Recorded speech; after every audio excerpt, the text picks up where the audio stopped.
Première animation proposée, un parcours immersif retraçant 12 siècles de l'histoire de France.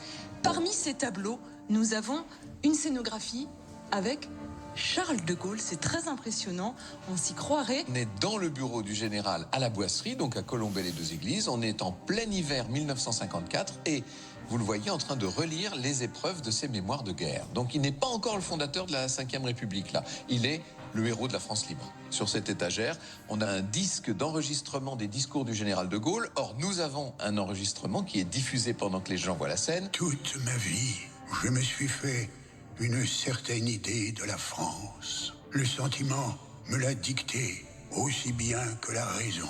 Encore un autre univers là. On est au Faubourg Saint-Antoine, dans un atelier d'ébéniste, le 14 juillet 1789. On est en train d'assister À la prise de la Bastille. Voilà. Oh là là. Mais vous avez vu ce Charivari? Va-t-il pas qu'il se croit de taille à prendre la Bastille maintenant?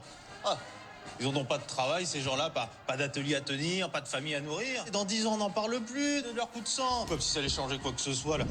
Comment qu'ils disent, là, leurs états généraux, leur assemblée nationale, leur déclaration solennelle, hein, leur serment à la main sur le cœur. La Révolution française, ça, c'est quand même un moment de l'histoire très important que tu es en train de vivre. Mais à un moment de l'histoire, moi, j'en sais rien. Moi, j'y entends rien. La politique, la constitution, tout ça. J'ai pas que ça à faire, moi, la Révolution.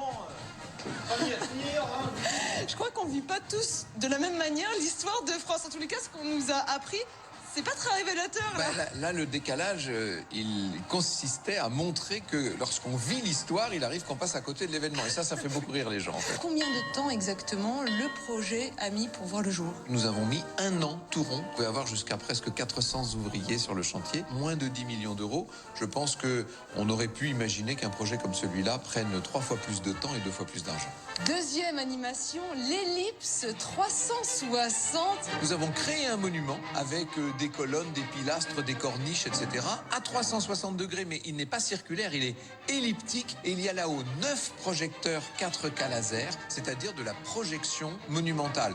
Il y a 16 colonnes de son qui permettent d'immerger complètement le public dans un spectacle à 360 degrés qui raconte la vie de Victor Hugo, ou plus exactement, nous raconte le 19e siècle à travers le regard de Victor. Troisième et dernière animation, cette frise chronologique là, tout autour de moi, géante, combien de kilomètres fait-elle? 170 mètres pour évoquer 25 siècles d'aventure humaine, tout continent et toute civilisation confondue. À travers 400 dates Oui. clés, c'est ça? Allez, 1862, qu'est-ce que je vais découvrir? La musique. Et on a à Saint-Pétersbourg pour la création de Giuseppe Verdi, de la force du destin. Là, de voir Verdi diriger la force du destin à Saint-Pétersbourg, ça montre l'efflorescence artistique et musicale dans l'Europe de cette fin du 19e siècle. Et si vous voulez prolonger l'expérience, vous pouvez également visiter Notre-Dame, mais en réalité virtuelle. Regardez, ça vaut le détour. C'est vertigineux.